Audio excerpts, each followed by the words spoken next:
Hi అండి. అందరికీ నమస్కారం. Welcome to my channel. ఈ వీడియోలో ఏపీ ఉద్యోగ పెన్షనర్లకు సంబంధించి ఆరోగ్య పథకం ఈహెచ్ఎస్ పైన అసెంబ్లీలో కీలక చర్చ అండి.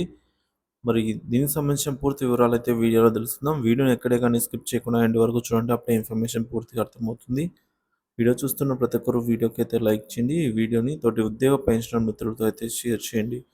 కొత్తగా మన ఛానల్ చూస్తున్నవారు సబ్స్క్రైబ్ చేసుకోకుంటే వెంటనే మన ఛానల్ అయితే సబ్స్క్రైబ్ చేసుకోండి. దీని ద్వారా నేను చేసే లేటెస్ట్ వీడియోస్ అన్నీ మీ వరకు రీచ్ అవుతాయి. ఫ్రెండ్స్, ఇక అసెంబ్లీలో ఎంప్లాయీకి సంబంధించి ఆరోగ్య పథకం పైన ఆ చర్చ ఏంటో మనం ఇప్పుడు లైవ్లో చూసేద్దాం. వాళ్ళకి మంచి వైద్యం వచ్చింది అధ్యక్ష.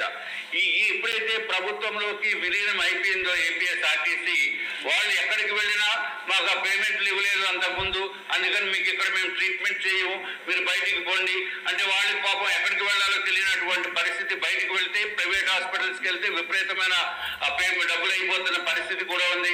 వాళ్ళకి రిఫండ్ రాదు. కాబట్టి రిక్వెస్ట్ ఏంటంటే అధ్యక్ష, ఏదైతే అంతకుముందు ఏపీఎస్ఆర్టీసీలో ఉండేదో అదే విధంగా ఇప్పుడు కూడా ఫాలో అవ్వాల్సిందిగా మంత్రివర్యులు నేను కోరుకుంటున్నాను అధ్యక్ష. ఇద్దరు కూడా నేను లాస్ట్ సమావేశంలో కూడా మా మంత్రివర్యులు కూడా ఆరోగ్య శాఖ మంత్రివర్యులు కూడా అడిగాను అధ్యక్ష. ఆయన కూడా చూస్తామన్నారు. ఇప్పుడు ఇద్దరు మంత్రులు పక్క పక్కనే ఉన్నారు కాబట్టి దయచేసి కూడబలుపుకుని రేపటి నుంచే అమలు అయ్యేటట్టు చూడవలసిందిగా మిమ్మల్ని కోరుతున్నాం అధ్యక్ష.